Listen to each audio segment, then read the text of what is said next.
Mysterious objects in the skies. Local residents of Hawaii explain their encounters. With sightings over and over the skies of Hawaii, specialists will describe and give their insight on what they think they may be. Lights over Kukahili and the Big Island of Hawaii. Local residents explain what they think they encountered and videotaped with their own video cameras. Could these objects in the skies be military exercise? We will ask the questions right here. Incredible HD video, which highlights the most fascinating cases of UFOs caught on tape in the state of Hawaii. The ancient Hawaiians refer them to the Kukahili, the dancing lights. UFOs will be explained in this documentary. Could Hawaii be a hotspot for UFOs? Could the majestic landscape and sacred grounds be a magnet for UFOs from other planets? Or could they be Hawaiian gods coming back to the Aina?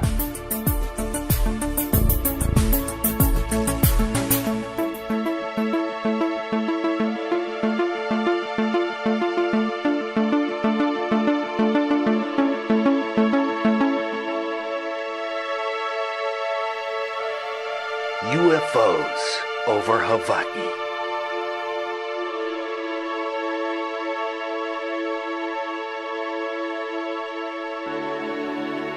Now let's begin our journey on the Hamakua coast with spiritual leader Kamaka Vivi Ole.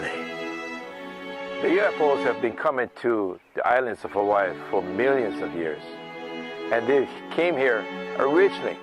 And all they're doing is showing us that they're back again. And they want to be with us once more as a family. But the aliens have been known to us and known to the Hawaiians for a long time, but they don't speak about it. But they now want to share this, and the Hawaiians have the greatest opportunity to come out and be with them. The understanding of the star family is the biggest thing. And we now have a great opportunity of our lifetime to be with the star family. So let's begin this journey together. It was a long journey for the Hawaiians to find their way to Hawaii. They traveled by using and guiding their way across the Pacific, using the lights and the stars as their maps. Could they have witnessed things on the way over the ocean in the night skies that may have helped them on their journey? Evidence is here in the state of unexplained artifacts and unusual structures, along with many sightings of UFOs in the valleys riddling the islands. Lights and flashlight. It's moving now. Getting this on tape. The UFO that came out from the valley came out from the pyramid in the back. There's a pyramid shaped portion of the valley that where the UFOs come from. They enter and exit through that portal. Now, because of that, what was seen there was them coming out, showing themselves, and they have an opportunity to now reveal that they are in that valley and have always been in that valley. And now the people can see them fly out, and it will be shown more and more each time.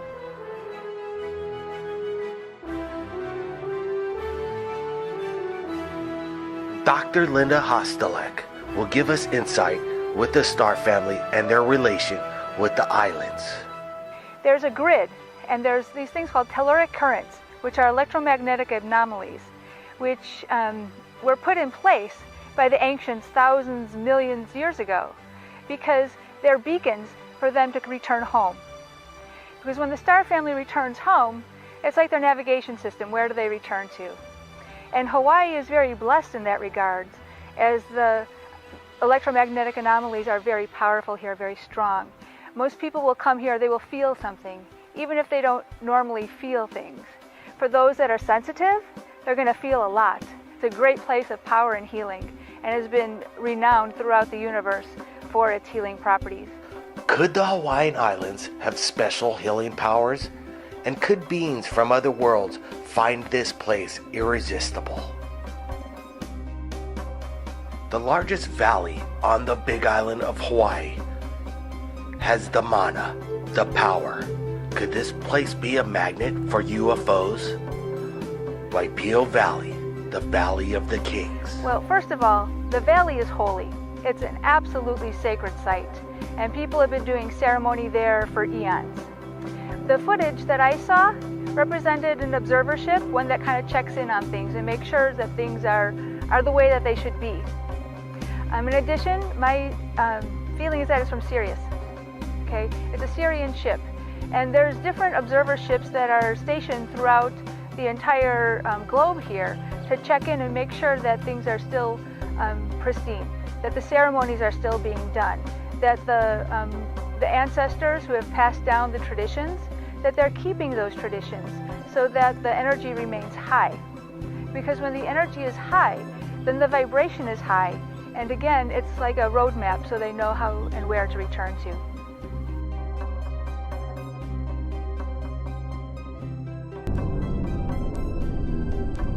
What you're about to see are two videos shot by Paul Abakar of Waipio Valley. There he is. See it? Right there. Oh my God. Oh no. Look, there it is. It's moving now. See it? Oh my God.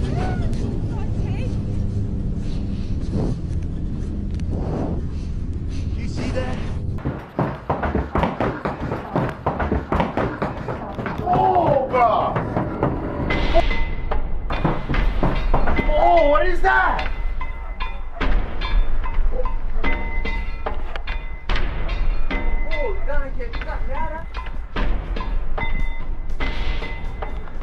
What is that thing? Craziness.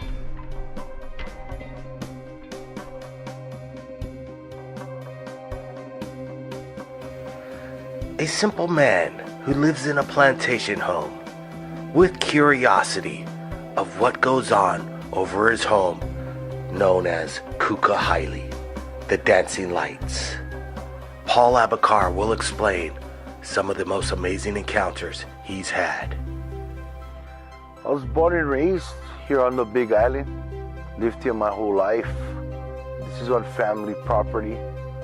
You know, we live in Kukahaili pretty much forever. We had this house. Traveling light, they say, is a night marchers protecting the land. You know, the spirits of the Hawaiians basically, you know, protecting the Aina. Could the military and CIA Black Ops be experimenting with aerial drones over the Hawaiian Islands? That day was in the kitchen just hanging out, and my cousin Johnny was outside screaming. Like, bro, come out here. I don't know what he was yelling about. So we came flying out, and then Johnny was like, bro, it's one UFO. Like, Oh, God! Oh, what is that? was up in the sky, was metallic, was just sitting there. You know, it was kind of windy that day. We didn't know what that was. Just by chance, I got to catch it on video. It was pretty amazing. Paul is a local boy, but Paul comes from a very long ancestral connection to the Star family. His knowledge about this here is that his family has come to see him. And this is why they showed up only to Paul. And he has the greatest opportunity to share this out, that his family has this type of technology. And this is why he is now going to be on a journey, knowing that this is what he saw, and what was happening there is that the spinning UFO that was seen there was a UFO that was used for observation purposes. They come in and they check out the area of all of the places that needs to be kept intact, because some of these places have not been kept intact and have to be taken care of.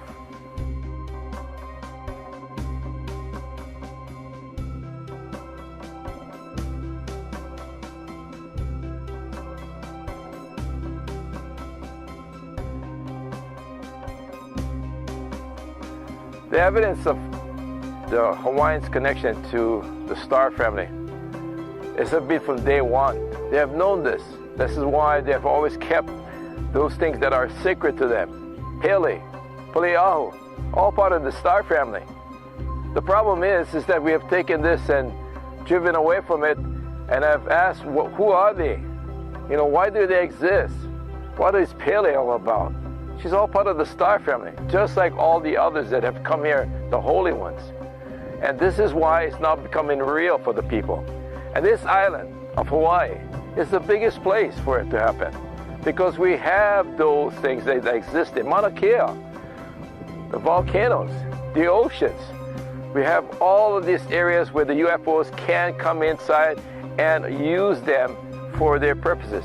But what we're concerned about is to make sure that these places all over the earth is pristine and we do not lose balance of it.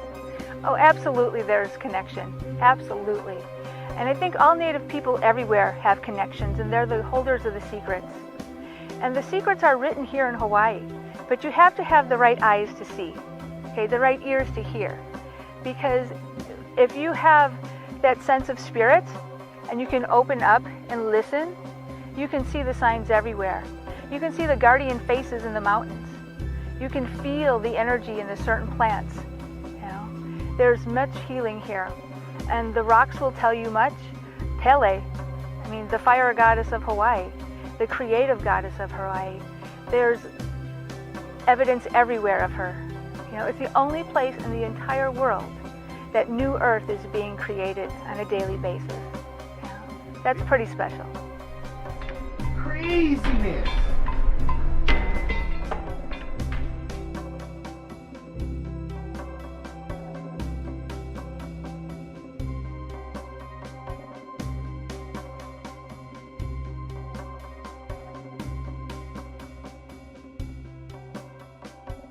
Time to wake up, Paul. Time to wake up and claim your place. You know, there are certain individuals here that have come here with that very job description, to wake up and to bring the knowledge to the people. There's a reason they show up in his footage, because he's supposed to see them and he's supposed to bring them out to the people. You know, those aren't ordinary pictures. You know, I've seen them. You know, they're real. And when you see phenomenon like that, at first you'd kind of like, no way, this can't be real, I don't believe it. But when it continues to happen over and over again in your life, that's a message from Spirit that you need to take seriously and to do some soul searching and find out what is your position here.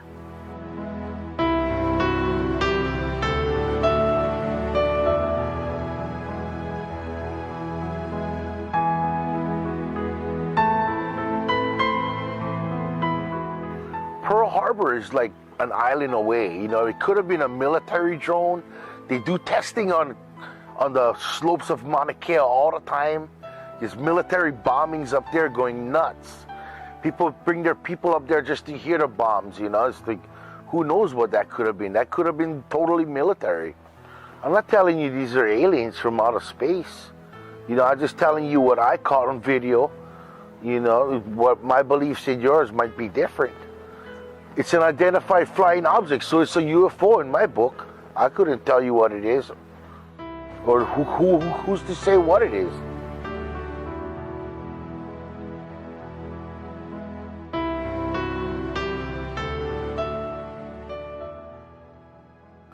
Yeah, some people tell me it's all fake, CGI. I don't even own a computer. What is CGI?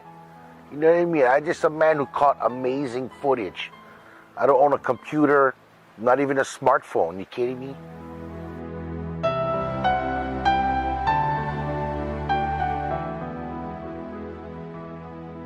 Yeah, I know the difference between an airplane, helicopter. You know, there's no aircraft I've ever seen, ever.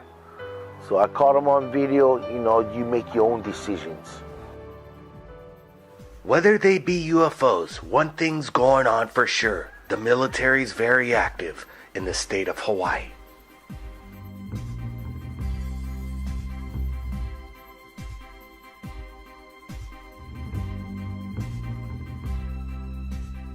Well, I think that there is a cover-up. I think that most of what is released as UFO footage is really stuff that the government has thrown out there and wants to throw out there to throw people off the track.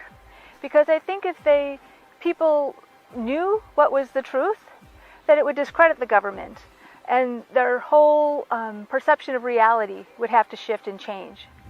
And they would no longer hold the power that they do as, the military-industrial complex that it is today.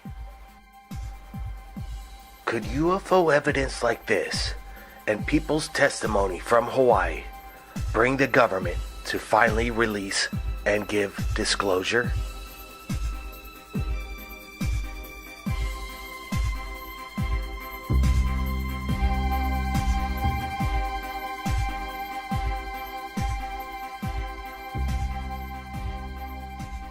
The red herring is like when there's a whole bunch of things thrown out there. Maybe there's 20 things thrown out, but only one is real. The other ones are designed to either prove it to be fake, so that you don't believe the one that is real, or are designed to confuse and manipulate and control.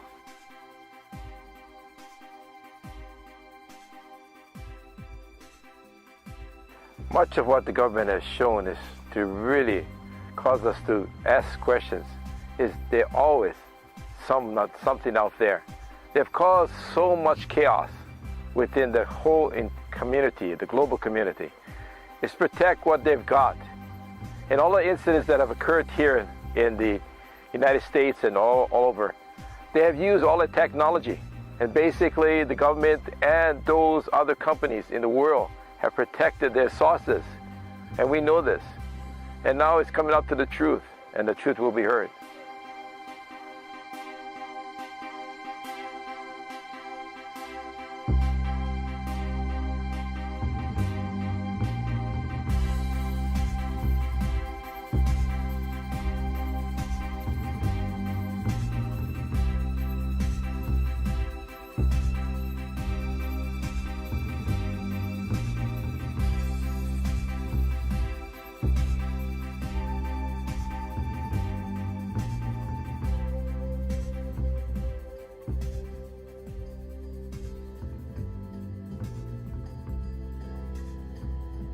Yeah, so that day I had my video camera and I was in my kitchen.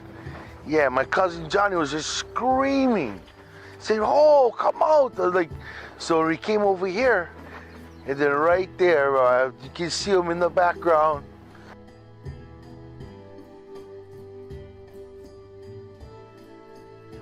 Yeah, I've been seeing lights in the sky since I was a little kid. Maybe we're out here isolated out in the middle of the ocean. Yeah, we went out there. It looked metallic, shiny. It was a real windy day, I remember. It was big. It was like 15, 20 feet, like the size of my truck. It was huge. It was just sitting there for like 15, 20 minutes.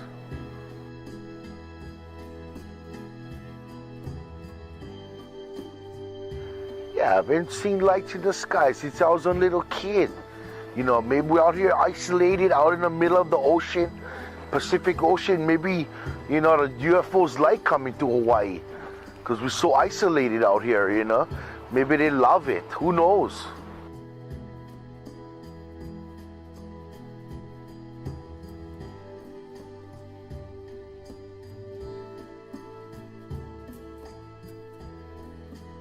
So I'll come out every night. Before I go sleep, I look at the stars with my camera to see if I can capture anything. And this one night I was out here, I looked in the sky and I was like, no, that's not no star. It was moving, it was creating this shape.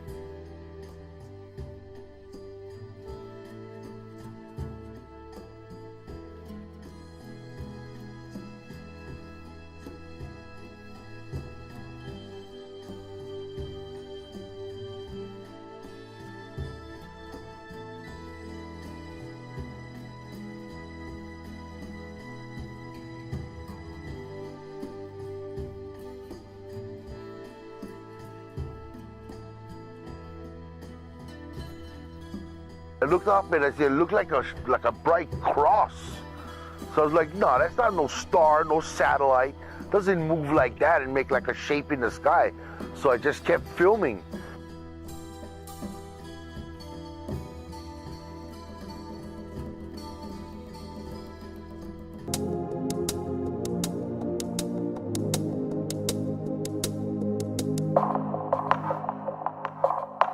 well lit, you know, the nice moon in the sky.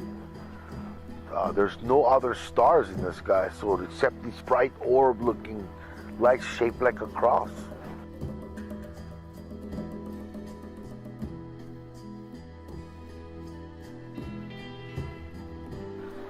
Was the atmosphere would look like it was in our atmosphere, not in the sky. It was amazing.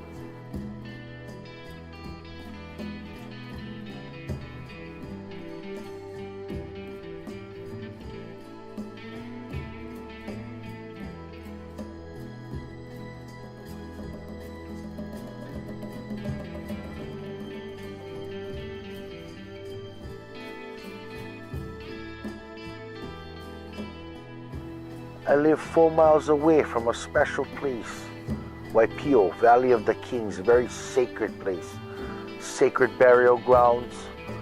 You know, Waipio is special to the Hawaiians.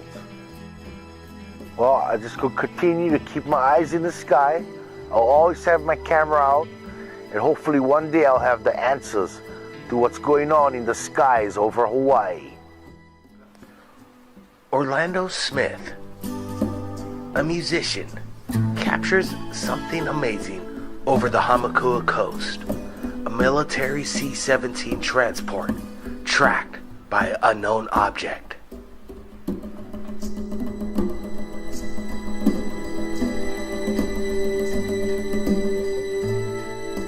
You know, I've been living in Hawaii for 20 years, about 22 years actually. And I came here originally because of the beauty of the natural landscape. There's a lot of people, I have a lot of friends that have told me countless stories about things that they've seen, experiences and stuff. And, you know, I never really, I can't say that I believe or disbelieve. I have never really seen anything like this that has really been so unidentifiable. Just, I don't know what the heck is going on there.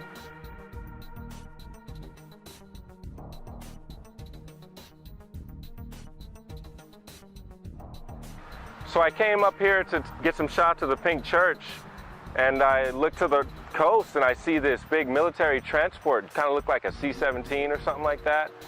A huge jet. I get some shots of the jet, I start videoing the jet, you know, just out of curiosity or something. And an object like the size of a minivan or something flies up behind the jet, and I'm shooting the jet and I see this thing fly right in. With steady hands and calm nerves, Orlando Smith captures something amazing over the Hamakua coast. What is this object tracking the C-17? With video evidence like this, it leaves one to wonder, are we alone?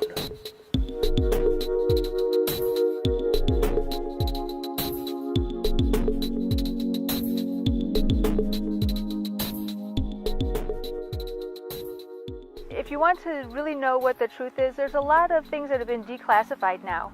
And so you can write and you can find them out. And ask questions. And don't just take the pat answers as truth. You know, seek them out.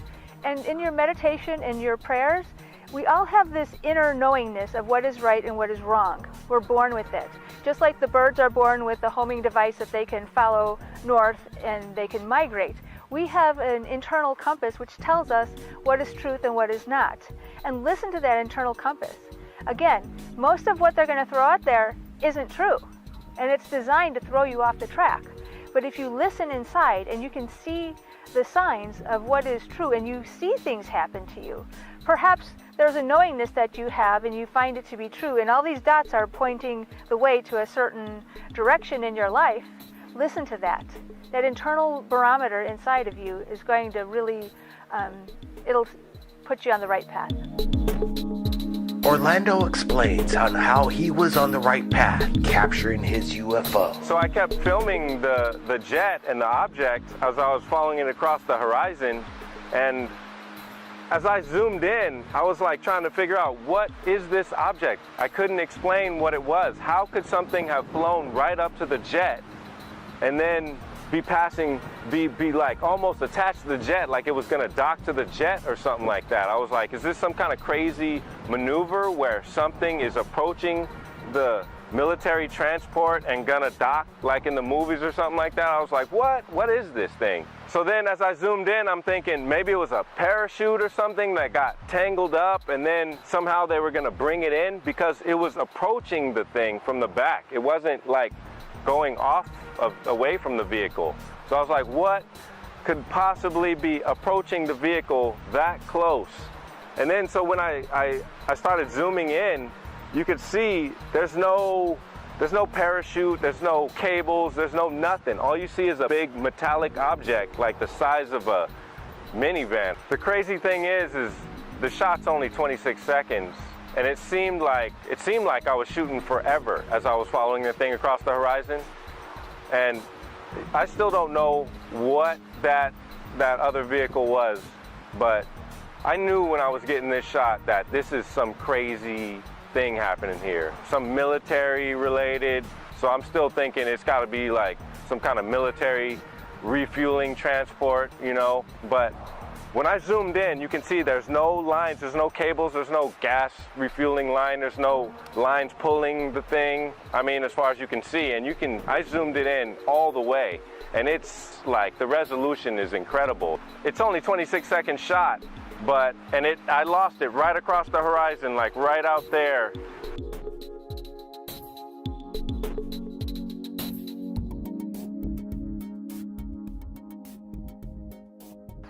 It was a beautiful day that day too, unlike today, which is totally overcast, but that day it was a spectacular day, perfect day in paradise. No clouds in the sky. I feel like I just really lucked out. I had all my gear, I was all set up.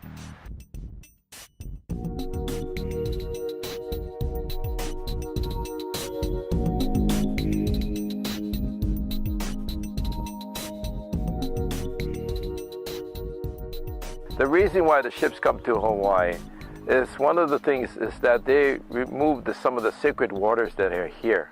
Lots of the planets do not have water. And so they take the water and take it to their sites in other planets or galaxies. And this is one of the reasons that it's so important that we keep this earth in balance, and it has to be cared for. It is that sacred. There are a lot of military reservations on the Big Island, right on top of Mauna Kea, Po'akaloa training area. And you know, there's a high concentration of military activity on the island that may be a factor. I never leave home without my camera after this event. I mean, I'm always looking now, because I'm starting to think that a lot of these crazy stories that I've heard from friends around here, there may be some truth to some of them. It is no secret that the military government and the U.S. have weapons and technology they want to keep secret. Will truth ever be revealed in regards to UFOs? The U.S. government is still going to hold up to what they have. And it's not necessary for us to go out and ask the government. It is necessary for us as a people living on this earth. We are in control of what we see and what we believe. If we believe that this is happening, and it is happening, well, this is occurring, and the people got to now see the presence of their star family. It's all going to happen. A lot of the people are going to see the technology and receive it, and they're going to use it to better mankind, to balance this earth, and to do the different things that's necessary to make the changes and the shift towards balance.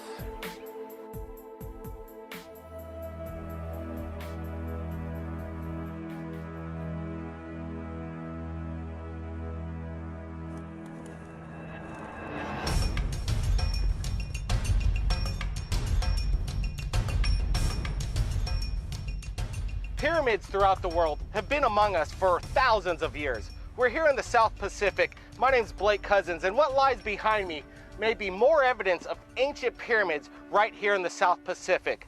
This is a massive structure.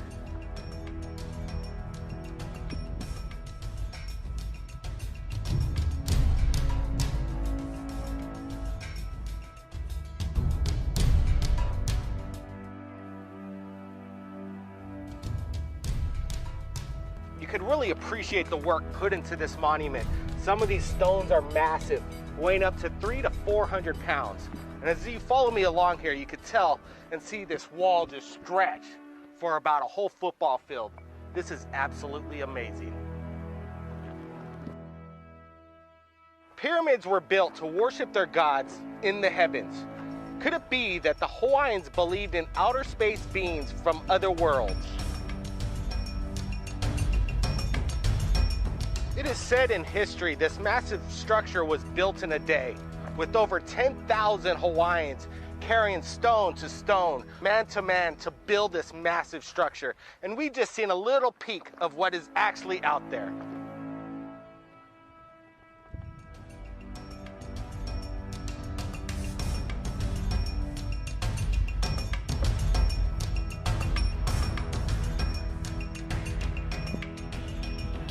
We're here now at the base of the pyramid, from the top to the bottom, and just look at the mass and length of the work that was put into this massive structure here.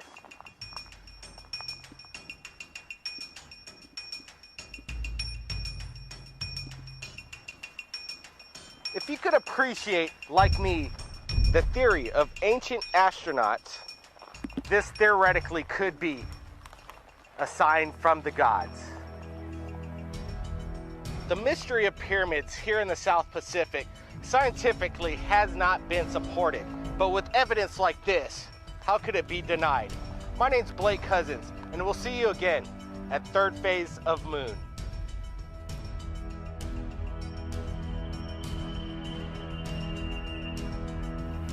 In the small, quaint town of Honoka'a on the Hamakua coast lives Dr. Ton Keeney, also owner of the Honoka'a People's Theater. He explains an extraordinary sighting he had on the island of Maui. I am Dr. Ton Keeney. I am a physician in Honoka'a on the Big Island of Hawaii. I've been in practice in Honoka'a for 35 years. Well, it was certainly my only UFO encounter that I'm aware of, at least.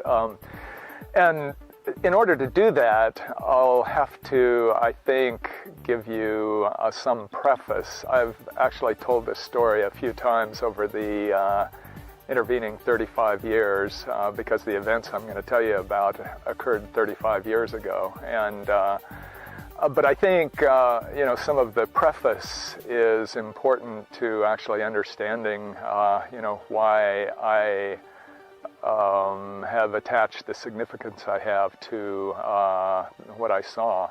So this was in 1976, I suppose late summer. I had just finished residency in Queen's Hospital in Honolulu, and I had 6 months of time before I would eventually take a job here in Hamakua as physician at the Hamakua Health Center. And I was just traveling around the island. I spent quite a bit of time in Maui. I had a little MG over there that, but I didn't have a house to stay in, so I was just traveling around. My routine was to go up to the summit of Haleakala and hike down into the crater, and or maybe hike down one side or the other, and back and forth. I just would go down and then go back up again and do it all again. So I think you have to understand how quiet it is in the crater, because I think that's part of the story here. I remember sitting on a rock at the top of Sliding Sands Trail, which is the trail down into Haleakala, and watching a lone hiker hike down the trail and listening to the crunch of his footsteps as he was descending. After some time, I noticed that the crunch of those footsteps, although receding, I was still able to hear them when the foot changed to the other foot, and then the crunch changed back again to the same foot that he had started with. Now, I'm not sure I can compute it accurately, but I think that probably means I was hearing this gentleman's footsteps and he was probably about half mile away, maybe a quarter of a mile at least. So very quiet environment. I also remember once hearing the beating of wings and then looking around to see a bird flying pretty far off in the distance. That's something that I had never experienced before. All of these are just little stories to I think demonstrate just how quiet it is in the crater, and the importance of that is that I was staying in the crater one evening. There are cabins there. Sometimes I would be lucky enough to get into a cabin, but most of the time I would just sleep outside with a tent or sleeping bag. And I had climbed the wall of the crater just a ways above Holua Cabin, and so I was probably 100 feet off the ground, maybe 200 feet off the higher than the surface of the crater, and then I stayed there for a while. In fact, after sunset. It's so beautiful, and some scenes are just hard to leave. But in the midst of all that beauty and stillness, on the rim, over the rim of the crater, and I think it was beyond Sliding Sands Trail, but over the rim of the crater, I saw two lights that actually emerged up over the rim and then came down and actually seemed as if they were flying inside the crater itself, below the level of the rim of the crater. And the crater is about 7 miles across, so it's a very big open space. In those days, and I guess subsequently, I have heard that there has been a number of UFO sightings over Haleakala, but it's just not something I pay much attention to.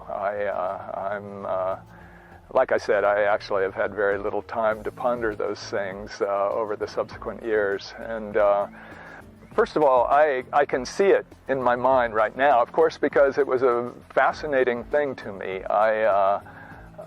Basically, it looked like two headlights. And again, they rose above the rim of the crater. And I would have guessed, I haven't actually ever thought about it, but I would have imagined something like 300, 400, 500 yards above the rim of the crater. And then they came down into, within the rim. And those two headlights, again, that would be the best I could say. I couldn't see a body that was holding these two lights together, but I'm sure there must have been, because they were in perfect unison, and they went across the crater. Again, it's about 7 miles across, and they disappeared into a cloud bank that was coming up out of Kaupo Gap.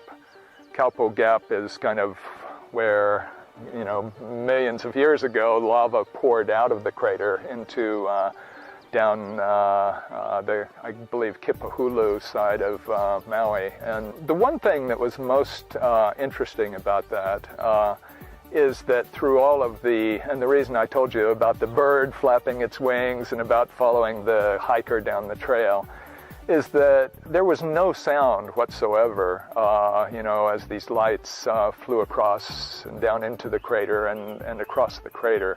And that was the thing that most impressed me, and kept me wondering for all of these years, occasionally, well, what was that? What do I believe? You know, the truth is, as a result of that and as a result of some people's stories that I've heard, I have a very open mind about these things could be, you know, what? Alien spacecraft? I have no idea. But at least I'm open to the possibility that it's not something that is explainable by the things that, you know, my culture has taught me.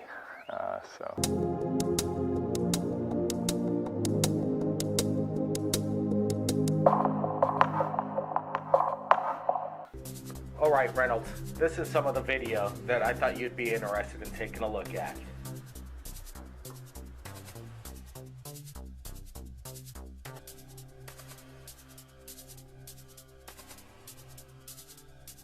This was shot over the Pacific, and what it shows is some kind of structure in the clouds.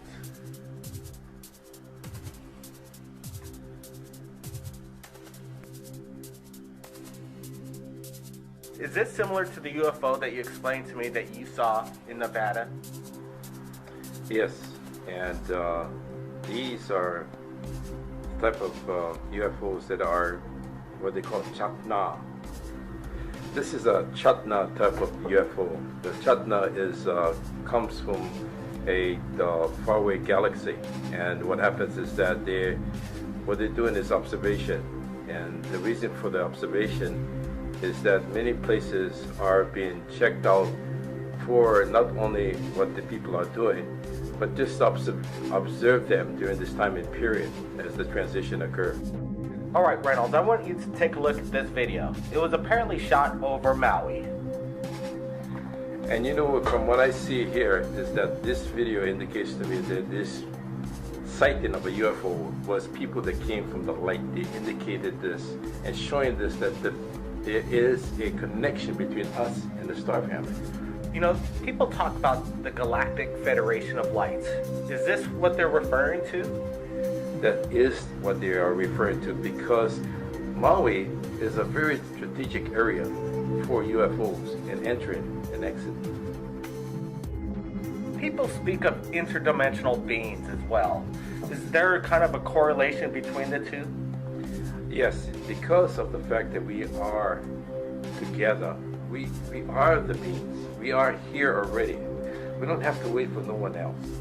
This is the fact that we are the ones that are independent of anything else in Wright-Patterson Air Force Base. 60 feet down below ground. And then there's a limestone rock bed, which is anywhere from 10 to 15 feet thick. So you may be as far down as 70 feet. You're looking at probably the size of a couple football fields at least in length.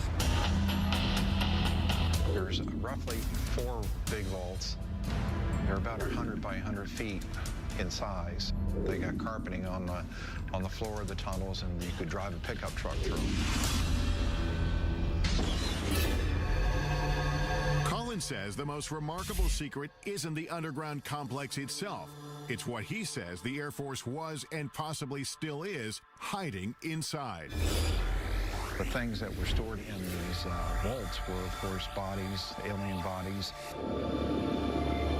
all the cryogenic equipment used to support and maintain and preserve those bodies, and medical examination tables and biological testing equipment.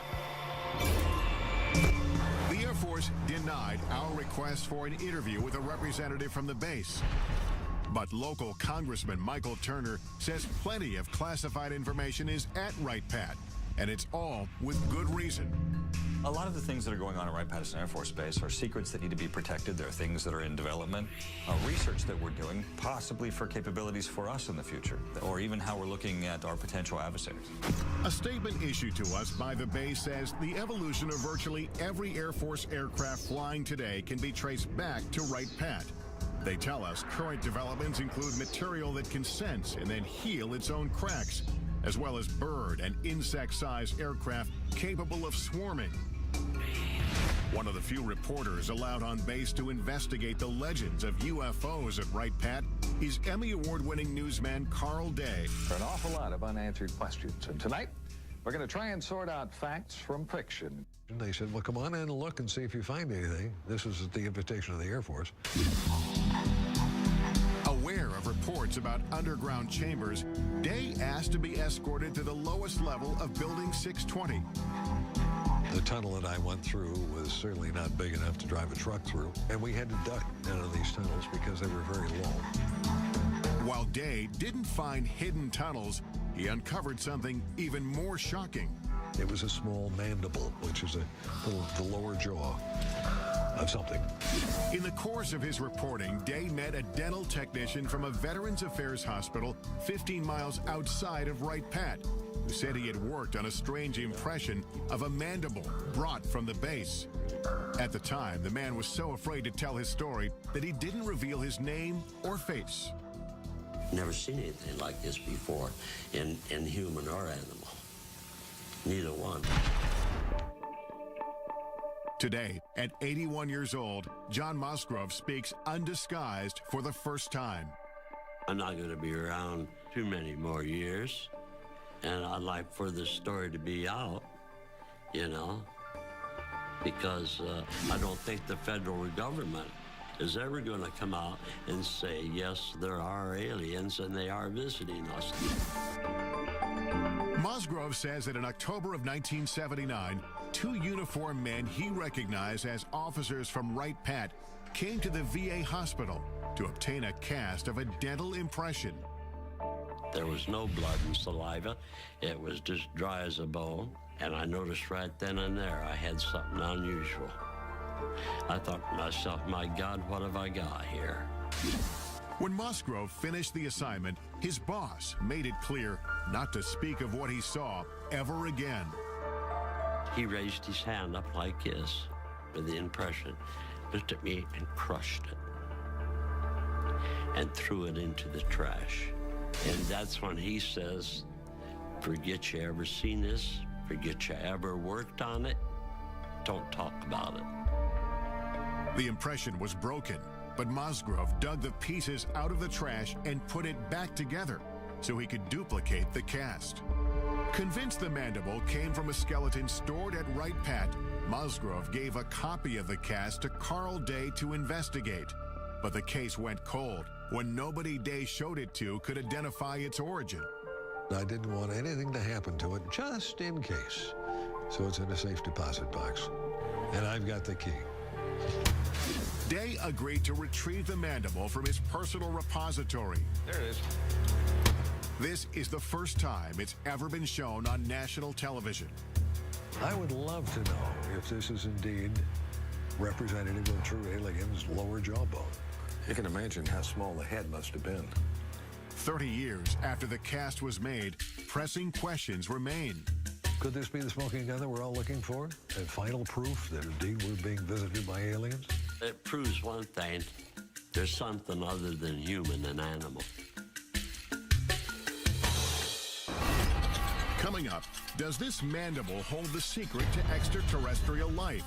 A leading dental anthropologist weighs in. And that's not even close. Right.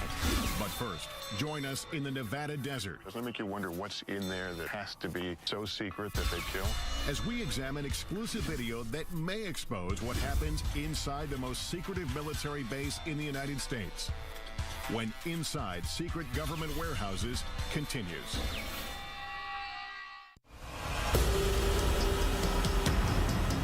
Our global journey leads us to one of the most mysterious military facilities on Earth. The legendary Area 51. Area 51 is a black facility, which means it was created to deny its very existence. You can't even approach it. It's so heavily guarded. So it's really hard to know exactly what the government is doing. Government secrecy surrounding Area 51 has made the base so notorious that it's even depicted in blockbuster movies like Independence Day.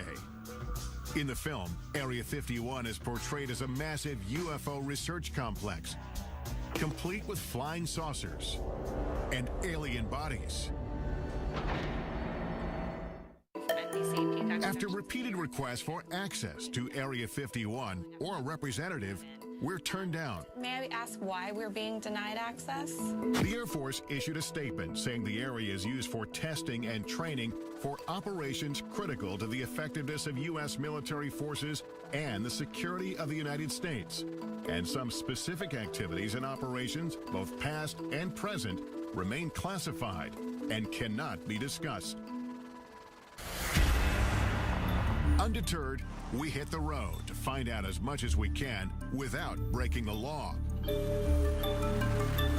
I'm now driving to the Nevada desert a couple hours north of Las Vegas, heading to the legendary Area 51, a place that perhaps holds some of this country's biggest, deepest military secrets. What exactly goes on there has been the source of a lot of speculation. As local tourism shows, most of the speculation centers on extraterrestrial projects, reports of warehouses dug deep into the mountainside. There's some sort of earth-moving activity taking place in that area. Where some claim scientists are conducting reverse engineering on alien spacecraft. It was hundreds of thousands of years ahead of our technology. And most shocking of all, potential evidence that may confirm extraterrestrials exist and may have been held on the base. All claims we'll look into in the course of our investigation here. Area 51 has been veiled in secrecy since its inception. Established in 1955 as a covert test site for the U-2 spy plane, its purpose was to hide military projects. It was a place that was preoccupied with maintaining total secrecy. And secrecy then became its mission. The remote desert location, labeled number 51 on this 1950s map, seemed to be the perfect place for a black facility. But as the base infrastructure and activity grew, information began to leak out. The U-2 spy plane, the SR-71 spy plane, various stealth aircraft were all tested at this facility. And everything that we can see from the ground and the air indicates that this base is for aircraft testing. Despite full-scale Air Force operations on site, the government refused to acknowledge its existence. Not just initially, but for 40 years. Area 51 investigator and guide Glenn Campbell has been studying the facility since the early 90s. It was sort of like going to a drive-in movie. You could drive up and look down on the secret base that the government didn't acknowledge. I'm going to meet up with Glenn Campbell. Glenn and I first met up 16 years ago when I came out to this same desert trying to get answers about Area 51. This viewpoint we're heading to is Freedom Ridge. In this report I did back in 1994, we simply drove up a nearby peak and the entire facility was revealed. From our mountain vantage point, Dreamland is a collection of unremarkable buildings. Today, the military has expanded control over land around the base. It's been a long time. So getting a good view won't be as easy. What will we be able to see today? Well, from the ground, we're not going to be able to see much. And I know you brought some so we have satellite photos. Increasingly better satellite imagery over the years. Some of this stuff is incredibly good. Look at these runways and things. It's still the best way to see it is from overhead. Yeah, the security of this place is part of the intrigue. That's what continues to raise the level of curiosity and even, conspiracy theories. The security here is intense. When we look around, it's a good place to hide. It's a damn fine place to hide. Area 51 first gained public attention in the late 80s with an explosive claim made by a physicist named Bob Lazar. He said he'd been working on a top-secret project to reverse engineer alien spacecraft at a classified location near the base. He says, no, John, he said, I was in it, I touched it, it's real, it's E.T., it's nothing that we could have produced. Bob Lazar declined our request to be interviewed for this program, but referred us to his good friend John Lear, a retired pilot who flew missions for the CIA. I was the guy that exposed Area 51. Lear says he pushed Lazar to do a television interview revealing the government cover-up of alien technology. He said, yeah, just as long as I do it in shadow. The interview took place at Lear's home, and he captured the setup in this exclusive video. Taking pictures, that's Bob That's his wife. In the interview, Lazar claims to have worked on flying saucers in a secret facility called S4. So covert, it's camouflaged by a mountain south of Area 51. John Lear describes S4 as Lazar explained it to him. S4 is an underground base. It just looks like a slope of a mountain, but actually they're hangar doors, and they slide up. So it looks like just part of the mountain is sliding up. And it would lead into a laboratory, and there was a set of hangars there. 9 hangars all together, and there was a flying saucer in each different one of them, and they were all different. Right, straight down the road. If the reports of flying saucers and reverse engineering are true, then could the government be using Area 51 as a warehouse for alien technology? Regardless of what kind of secrets the military is hiding inside Area 51, it's clear visitors aren't welcome. This is as far as we can go on public land. That's the first thing that strikes me. There's no fence, just a pair of signs. At first look, security at the base doesn't seem impressive. But soon, the complex layers of defense become apparent. I noticed tripods on the hill. Those are watching us. Cameras, they're looking down at us. They're looking at the road over there. You can't sneak by on this road. And if you miss that, you don't miss our friends up here on the ridge. Right. In the pickup truck. These guys are here 24 hours a day. Ground sensors, remote cameras, and private security around the clock. Yet the desert itself may still be Area 51's best protection. You know, when we came here, I expected to see a 15-foot barbed wire fence. There's no fence, just a series of these orange posts. These posts are the only marker that you're required to have in Nevada to mark a boundary line. They don't need a fence here. They've got 13 miles of empty desert to protect the base. Well, the sign's pretty typical. Warning, restricted area until you get to the bottom. Use of deadly force authorized. So we're actually 3 feet from being in a situation where we could be killed. Doesn't it make you wonder what's in there that it has to be so secret that they'd kill? Could it be true alien visitors are being held at Area 51? Airing for the first time on network television, this video purportedly shows a live extraterrestrial on the base. He's apparently being observed by military workers through a glass partition. The source of the tape is a man who goes by the name of Victor. He won't reveal his identity for fear of retribution. Victor says the video was smuggled out when material from the base was being converted from analog to digital. He discussed the video with an altered voice in this 1996 interview. Approximately twice a month, they sit it down for a session that generally lasts from 3 to 5 hours. Victor claims the alien arrived on Earth in 1989 and was subject to regular interviews. In this session, he says the alien becomes distressed. He's checking for hemorrhaging around the eye sockets and in the nasal cavity. Victor believes the alien died in the mid-90s. We have no way to verify whether the video is authentic, but we'll take it to a creature effects expert in Los Angeles to test its plausibility. In the meantime, we scale a mountain in search of any sign of structures inside the restricted area. Point is to hug these orange markers. I haven't even seen the orange markers. There's but we know the orange markers are to our right here. We're losing daylight and only have orange posts to guide us. One wrong step into the invisible border means we could be arrested. I see a structure off in the distance. What are we looking at there?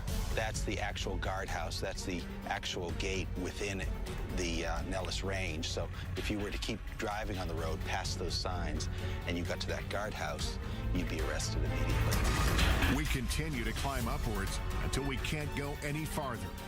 Well, this is as high as we can get. It looks like we're at the end of our journey because I see what do you call them, camo guys? Yeah, the camo dudes. Are here. And some orange markers here. This is as far as we can go. This is where the border changes. I think our only option is to get in the air during daylight, and maybe I'll be able to get a glimpse and get some idea of what's in Area 51.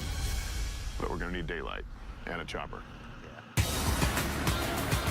Coming up, join us in the skies above the Nevada desert as we take you as close as you can get to the most infamous military base in the country.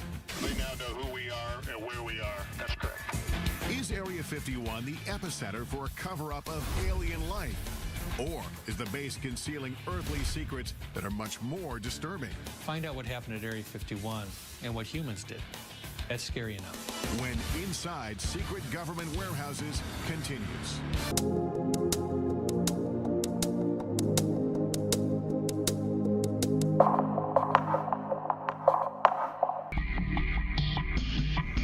The only people who know what happens inside Area 51 are the employees, and their identities, even down to the cleaning staff, are kept secret. That white bus with the darkened windows, we're told, ferries local workers from around Area 51 who come here to work each day.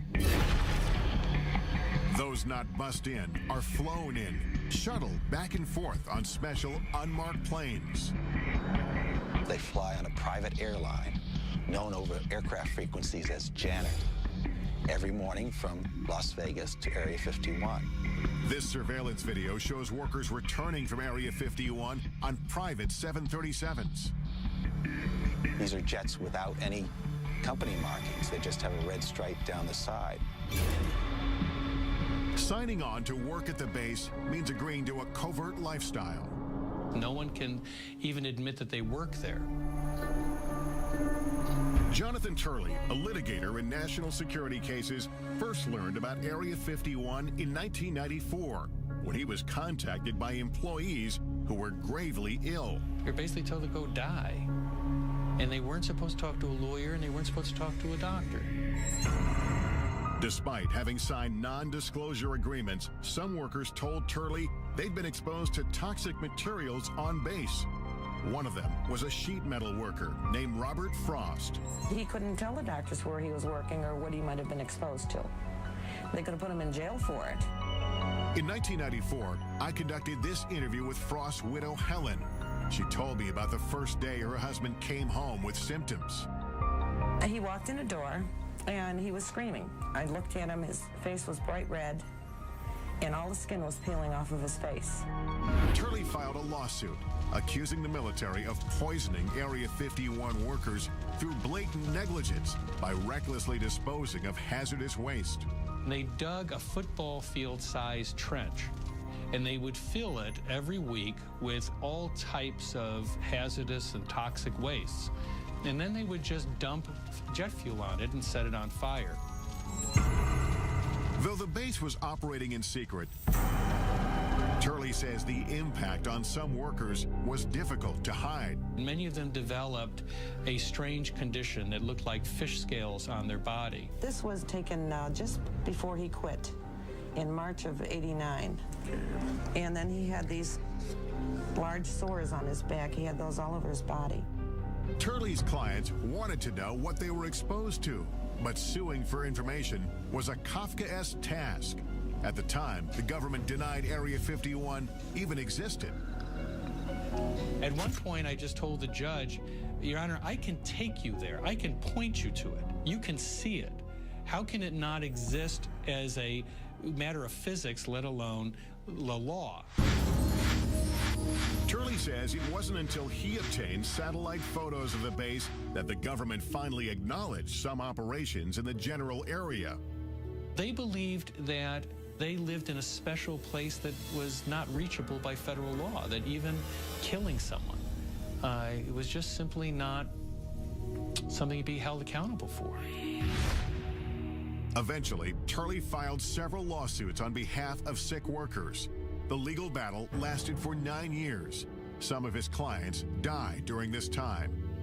The lawsuits succeeded in prompting the government to start conducting environmental inspections on the base as required by law.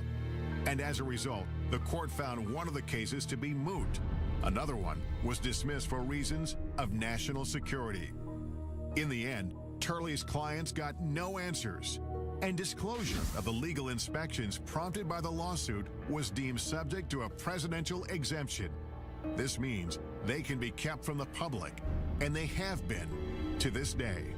This is a failure of immense proportions. It goes not just from the Air Force command at the facility, but extends all the way to the president himself. These were Americans. They had to be protected from their own government. Turley says all the stories about aliens at the base have provided the military with an ideal smokescreen. If everyone's looking for some galactic presence, they're not looking down on Earth for simple crimes. And so the government never really did try to kill the alien stories. They just wanted to kill the crime story.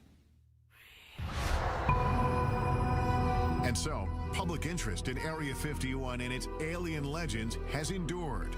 Tourists come from all over just to get a glimpse inside the border. There's all the signs and all the cameras watching you up in the hills and the guys in the trucks. It's like, okay, what do you really not want us to see that's back here? Like, what is it that you want hidden so well? Major land restrictions in the 1980s and 1990s have closed off nearly every reasonable land-based vantage point into the facility.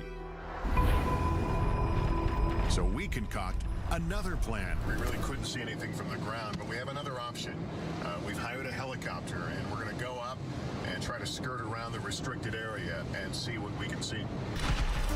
Campbell, pleased to meet you. The sky is also now the focus for investigator Glenn Campbell as he prepares to monitor activity in the restricted airspace above the base with high-powered surveillance cameras. I have 3 cameras recording 72 hours worth of video. These 3 specialized cameras will record continuously and capture anything unusual overhead, day or night. The idea is have Bald Mountain on one side, have this small peak on the other side. What's nicer? As we await the results, I head off to do some aerial surveillance of my own. All right, I'm Tom. It takes several calls before finding a pilot willing to take us anywhere near Area 51. Well, these are restricted areas, and why they're restricted areas, they don't tell us. How close can we legally get? Well, it's recommended that you don't get closer than about 2 miles to the border. Are we going to tell them what we're doing? No, we're not going to tell them. We're just going to tell them we're going to be doing some flying, looking the area over if they ask. Let's do it. Okay, here we go. Squad 4373 and ident. 4373 with an ident for 9660 Hotel. They now know who we are and where we are. That's correct. During our ascent, we overhear communications between air traffic controllers and the unmarked government commuter jets. Janet 267, Nellis control radar contact, maintain 15,000. That airplane he's talking to is one of the Janet airplanes, like an aerial bus service. Once we've flown over the highest mountain, Area 51 creeps into view. I can actually see it from here. We're probably about 10 miles from the border. But just as soon as the base is within sight, a warning comes over the radio. Helicopter 9660 Hotel, you familiar with that restricted airspace 3 miles to your west? 960 Hotel, affirmative. I'll be turning now. I won't get any closer than 2 miles to the restricted airspace. Copy that. It's clear that again, like on the ground, we're being observed. We are as close as we will be allowed to go to Area 51. This place is so restrictive that we legally can't even point our cameras in the direction of the base. We're at a little over 8,500 feet. It's a beautiful, clear day. This is absolutely the best view that anyone will be able to get of Area 51 from outside the restricted zone. I'm going to be able to tell you what I see as I look out. There are 2 what must be very, very large buildings, aluminum roofs. They shine very brightly. I can only surmise that they are hangars of some sorts. There are a number of lower-lying buildings. All of it seems to be along the edge of a dry lake bed. There is what appears to be a very long runway. Our investigation has revealed as much visible evidence of the base as legally possible from the ground and from the air. I'm guessing they're a little more comfortable when we're leaving this area. More than likely. And if we've learned anything, it's that the government is intent on keeping what's hidden inside this legendary military base a secret.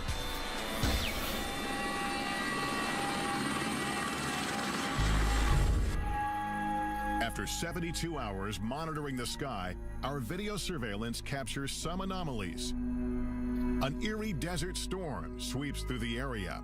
A bright light floats along the horizon after dark. And then we discover this glowing disc in the corner of the screen. Upon examination, the light turns out to be a car driving on the desolate road. The disc, however, remains unexplained. Campbell says it could be the moon. When you come to the desert and you look up at the night sky, you see more stars than you would ever see anyplace else. When you look up at all those million points of light, you got to be crazy to believe we're alone in the universe. Coming up, our investigation continues as we travel from coast to coast to analyze the evidence we've discovered on our journey.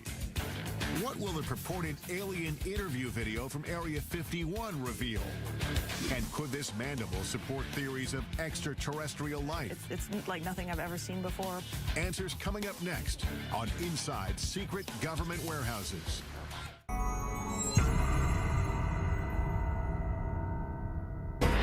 Our investigation into secret government warehouses culminates with analysis of the potential smoking guns we've uncovered. Does this video of an alleged alien interview at Area 51 reveal the truth about life beyond Earth? And could this mandible prove alien remains have been hidden on bases like Wright Pat for decades? We'll explore all the possibilities with top experts, starting with one of the most sought-after creature effects artists in Hollywood. I'm looking for that one piece of footage that is undeniable, that I can't look at or other people can't analyze to death. Kevin Yeager designs creatures, aliens, and humans for a living, most notably Chucky from Child's Play and A Nightmare on Elm Street's Freddy Krueger. Yeager agrees to analyze the video using 25 years of experience in puppeteering and film. The first thing that I saw, was an alien thing that actually looked like it was alive. If you look closely, you can see there's a small little mouth. It kind of looks like it's, pursing and moving like a natural mouth would. It's got big doughy eyes. It's got a big head, and it moves in a pathetic way, and you want to take care of it, and suddenly your heart is involved. Just as Yeager starts to identify with the alien, he spots questionable movement. There's some quick, jarring movements that every now and then see this little jerk bobblehead that happens here. Right there is kind of a jerk bob, and the shoulders move as well. A telltale sign, he says, that the alien is a puppet. It's the head movement that tips Yeager off, and he uses this animatronic doll to explain. Now, if you go slowly, like it was first moving very slowly, you can kind of take all the bobbles out. But then once he began to get kind of tired or go into his sick state, he began to wiggle and jiggle like this, and then that's what it kind of gives it away. But when dealing with a life form we know nothing about, Yeager admits anything is possible. Maybe the atmosphere here is different and the pressure, and they can't handle it, and the gravity is too hard on them, so they do bobble. Still, Yeager says it looks like the setup is hiding something. The darkness of the videotape, the fact that the alien is sort of back behind a desk, I believe that is to obscure a possible puppeteer behind there. Yeager thinks the alien and the video are a hoax, but he says it wasn't a bad try. There's certain organic elements to it, and I can totally see why people would think this is real. Hoaxes do nothing but undermine efforts to get to the truth. With that in mind, we head to New York City to visit NYU dental anthropologist Shara Bailey. She has been studying the mandible we obtained during our investigation at Wright-Patterson Air Force Base. The jaw shape is what struck me first, because the shape of this jaw is very narrow in the front part, and then it kind of dips in here, and then it's very wide in the back. And this is very unusual for a primate. It makes this curve and then comes out. Yeah, it's kind of like an S curve, I guess you might call it. And certainly our teeth and jaws don't do that. No, they don't. Dr. Bailey has 2,000 primate casts, one of the largest collections in the nation, and she's compared the mandible to every single one. Can you say with any fair amount of certainty that this is not from a primate? Yes, I would put my career on it that it's not from a primate. Although Bailey can't match the mandible to anything she's ever seen, her examination of the cast does reveal new information. The cast was made from a skeleton. And this is of a living person. Because we see the gum here? Yeah, you can see the gum, and you absolutely can't see the gum here. The creature lost its teeth after it died. And there are also crypts. You can see that where the teeth might have been. The remaining teeth show it was an omnivore. It's something that eats both flesh and vegetables. And dimensions of the jaw indicate the size of the creature itself. This is a macaque, but it has a jaw similar in size to this. And so whatever this creature was, it was the size of a small dog. And the skull size would be similar as well to match this? Yeah, there's a very good correlation between jaw size and skull size. The cast has some characteristics that strike Bailey as peculiar, including signs of being scraped with a tool. It's definitely been modified. So that I can tell you. Whether it's authentic and it was modified for some other reason, it's very hard to tell. She also questions the apparent human-like dental pattern, which could disprove the notion that the cast came from an alien skeleton. If we're an alien and evolved on a different planet, totally separate from us, why would we ever expect it to have the dental pattern, the same number of teeth and the same types of teeth as a human? It's very odd. If in fact this came from another planet, how would you begin to really compare it to find out what it is? All I can do is compare it to living things on this planet. This mandible is not of any creature that comes from our Earth, that's for sure. This alleged alien artifact tied to our nation's most complex Air Force base may be just the tip of the iceberg of what the government doesn't want us to know. Could this be one of the many secrets locked away in classified government warehouses around the globe? And is there a real Warehouse 13?